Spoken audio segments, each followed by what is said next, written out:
Shalom jemaat Tuhan terkasih. Sebelum kita membaca serta merenungkan sabda kebenaran firman Tuhan pada hari ini, marilah kita menghadap Tuhan di dalam doa. Kita berdoa. Maha besar Engkau Allah, terpujilah namamu Tuhan, penyelamat hidup kami. Kami sangat mengucap syukur dan berterima kasih kepadamu ya Bapa untuk penyertaan-Mu yang begitu luar biasa. Pada seminggu ini kami menjalani segala tugas, tanggung jawab dan aktivitas kami, kesibukan kami, dan Tuhan masih mengizinkan kami untuk ada bersama-sama di rumah tangga kami masing-masing bersekutu, memuji, mempermuliakan nama-Mu ya Bapa. Saat ini Tuhan, kami akan mendengarkan sabda kebenaran firman-Mu. Biarlah Engkau menyertai, memberkati setiap kami, supaya apa yang kami dengar, apa yang kami baca, dan apa yang kami renungkan dapat tertanam dalam hati bahkan pikiran kami, mampu berbuah, bertumbuh lebat, dan kami mampu menjadi berkat bagi sesama kami dimanapun kami berada. Bersabdalah bagi kami ya Bapa, karena kami sudah siap untuk mendengarkan. Dalam nama Yesus Kristus kami telah datang dan berdoa kepada Bapa di surga. Haleluya, amin. Pembacaan firman Tuhan pada hari ini terambil dari Matius 12 ayat 33 hingga ayatnya yang ke-37. Matius 12 ayat 33 hingga ayatnya yang ke-37 yang berbunyi demikian. Jikalau suatu pohon kamu katakan baik, maka baik pula buahnya. Jikalau suatu pohon kamu katakan tidak baik, maka tidak baik pula buahnya. Sebab dari buahnya pohon itu dikenal. Hai kamu keturunan ular beludak, bagaimanakah kamu dapat mengucapkan hal-hal yang baik, sedangkan kamu sendiri jahat? Karena yang diucapkan mulut meluap dari hati. Orang yang baik mengeluarkan hal-hal yang baik dari perbendaharaannya yang baik. Dan orang yang jahat mengeluarkan hal-hal yang jahat dari perbendaharaannya yang jahat. Tetapi aku berkata kepadamu, setiap kata sia-sia yang diucapkan orang harus dipertanggungjawabkan pada hari penghakiman. Karena menurut ucapanmu, engkau akan dibenarkan. Dan menurut ucapanmu pula, engkau akan dihukum. Demikian sabda Tuhan. Yang dikatakan berbahagia ialah mereka yang senantiasa mendengarkan sabda kebenarannya dan melakukannya dalam kehidupannya hari lepas hari. Haleluya. Bapak, mama, saudara-saudari terkasih, apa yang terlintas dalam benak atau dalam pikiran Bapak, Mama, saudara-saudari sekalian pada saat mendengarkan kata integritas? Sekali lagi, apa yang terlintas dalam benak atau pikiran Bapak, Mama, saudara-saudari sekalian pada saat mendengarkan kata integritas? Integritas merupakan sebuah kata yang sudah tidak asing lagi di telinga manusia. Banyak orang selalu mengucapkan kata tersebut untuk saling mengingatkan sesamanya agar tetap berpegang teguh pada satu komitmen. Contoh konkret yang paling sering kita alami dalam kehidupan kita sehari-hari adalah tindakan dan perbuatan yang kita lakukan dapat konsisten atau tidak berubah-ubah. Memang tidak mudah bagi setiap manusia untuk dapat menjaga integritas dirinya. Terkadang integritas hanya menjadi sebuah pencitraan bagi seseorang supaya mereka ingin dihargai atau dihormati oleh sesamanya. Ada sebuah ilustrasi yang menunjukkan pentingnya menanamkan integritas dari kecil.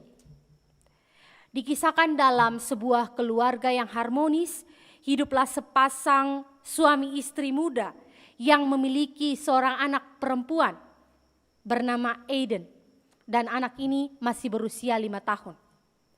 Dalam tumbuh kembang Aiden, sepasang suami istri ini selalu menasihati putri kecil mereka untuk selalu berlaku jujur dan berkata lemah lembut kepada sesamanya. Sang ayah tidak segan-segan memarahinya ketika mengetahui anaknya berbohong dalam hal sekecil apapun. Bahkan ibunya tidak segan-segan untuk menegur Aiden ketika ia mendapati anaknya berkata kasar terhadap teman-teman atau sahabat sebayanya. Melalui didikan ini, Bapak, Mama, Saudara-saudari sekalian, Aiden pun bertumbuh menjadi seorang perempuan yang sangat bijaksana dalam bertindak dan bertutur kata. Singkat cerita, ketika Aiden beranjak dewasa, ia dipercayakan menjadi seorang CEO atau pimpinan tertinggi dalam sebuah perusahaan ternama. Suatu ketika perusahaan Aiden mengalami gulung tikar atau diambang kehancuran karena kesalahan karyawannya yang tidak produktif atau tidak bertanggung jawab terhadap pekerjaan mereka. Sehingga apa? Sehingga muncul masalah politik internal dalam perusahaan tersebut.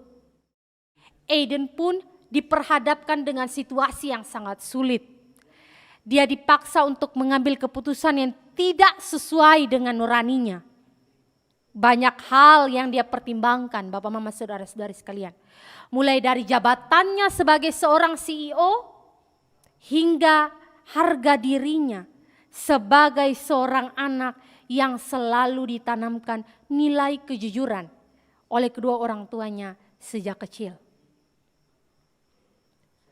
Setelah berpikir cukup panjang dan bergulat dengan nurani bahkan pikirannya, Aiden pun mengambil keputusan yang sangat luar biasa. Dia pun melepaskan jabatan CEO-nya dan dia memilih untuk mempertahankan identitas dirinya sebagai seorang gadis yang bijak dalam bertindak.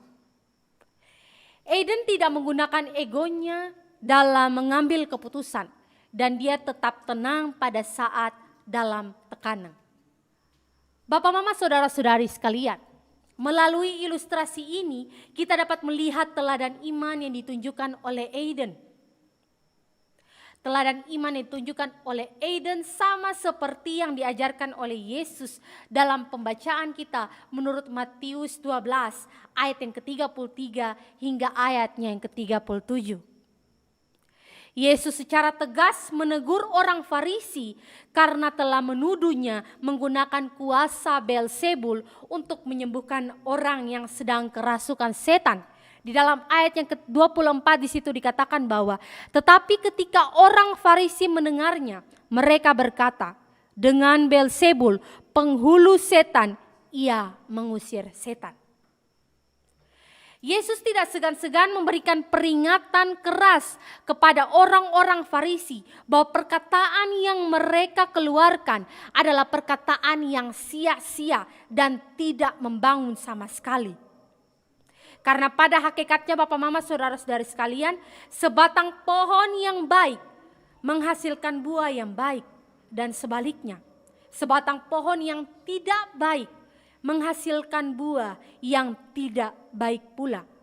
Dalam ayat yang ke-33 di situ jelas tertulis. Bapak, Mama, Saudara-saudari terkasih, sama halnya dengan yang ditunjukkan oleh orang Farisi tersebut. Ia tidak mampu mengucapkan hal yang baik terhadap Yesus.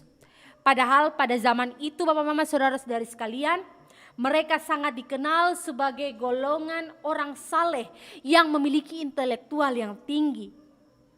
Namun tidak dengan perkataan bahkan tindakan yang mereka implementasikan kepada sesama mereka. Ditegaskan kembali dalam ayat yang ke-34, Bapak, Mama, Saudara-saudari sekalian, Yesus menyamakan orang Farisi seperti keturunan ular beludak. Karena ucapan yang mereka lontarkan tidak sesuai dengan tindakan yang mereka lakukan. Tampaknya dalam hal ini, Yesus sepaham dengan Yohanes Pembaptis yang membandingkan mereka dengan keturunan ular beludak. Hal tersebut tertulis dalam Matius 3 ayat yang ke-7. Dalam peristiwa ini Bapak Mama Saudara-saudari sekalian, orang Farisi menunjukkan kualitas diri mereka yang sebenarnya. Mereka yang selalu menganggap diri sebagai orang yang saleh dengan pengetahuan yang tinggi. Ternyata pada realitanya seringkali menunjukkan sifat-sifat yang bertentangan dengan kesalehan yang sebenarnya. Seperti kesombongan dan kurang mengasihi sesama. Inilah integritas diri orang Farisi, Bapak Mama Saudara-saudari sekalian. Kalau orang Kupang bilang di depan lain, di belakang lain. Ya, begitulah sikap yang seringkali ditunjukkan oleh manusia yang hidup di zaman postmodern seperti sekarang ini.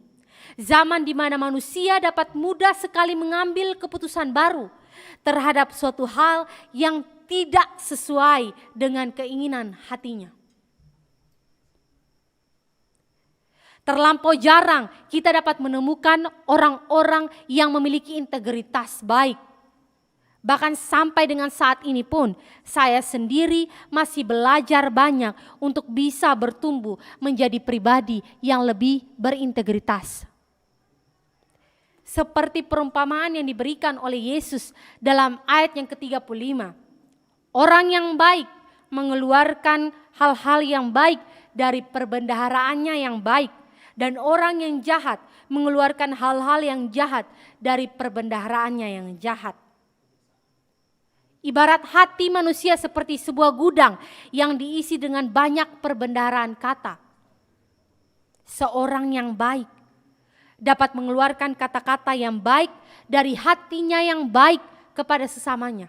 Dan sebaliknya, seorang yang jahat dapat mengeluarkan kata-kata yang jahat dari hatinya yang jahat terhadap sesamanya.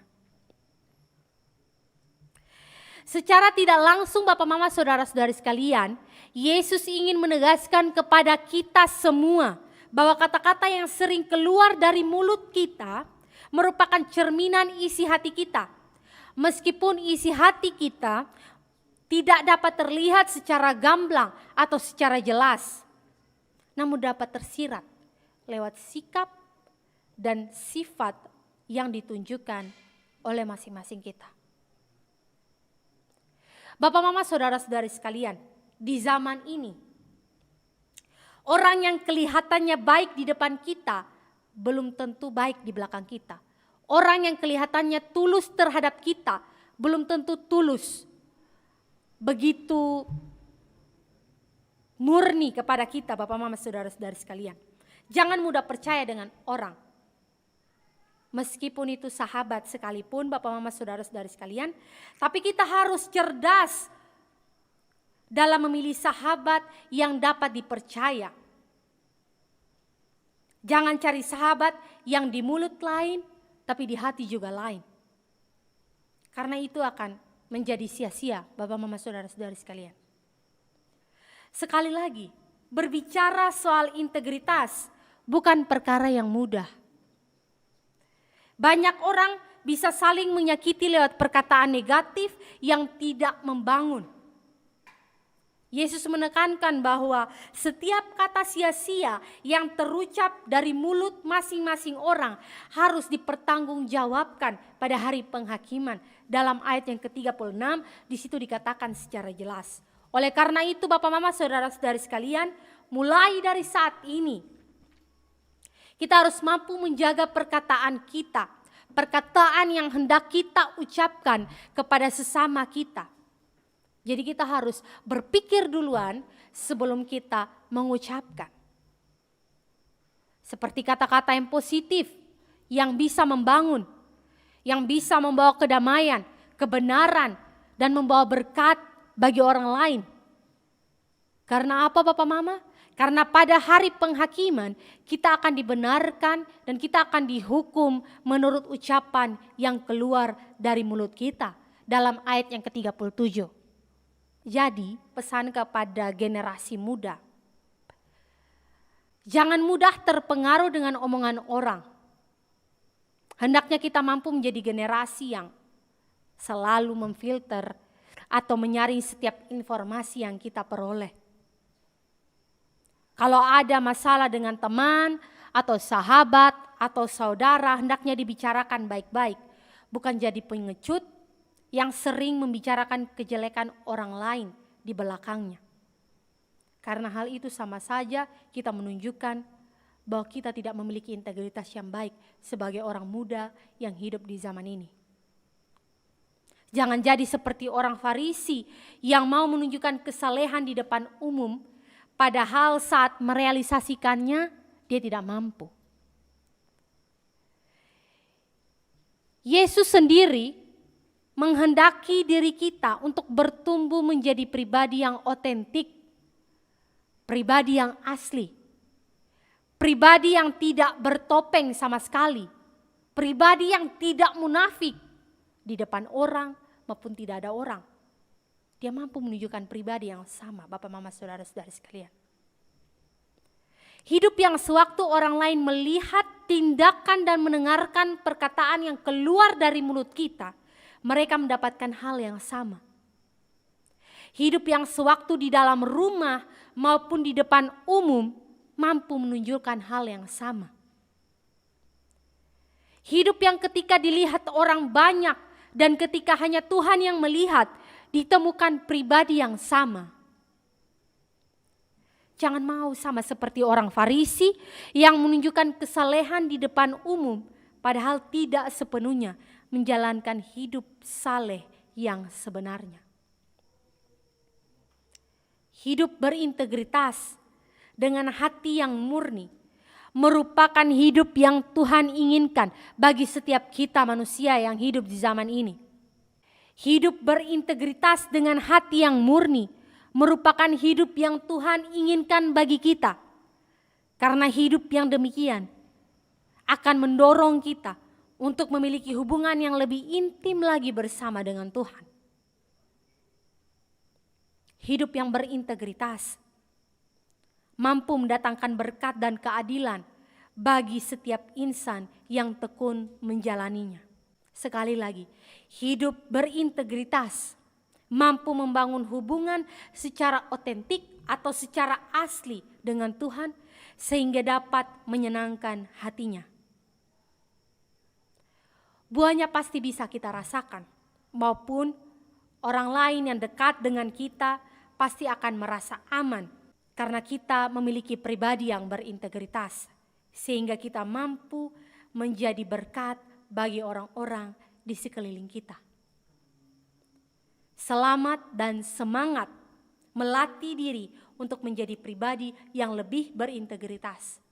Tuhan Yesus mengasihi dan memberkati kita semua. Amin.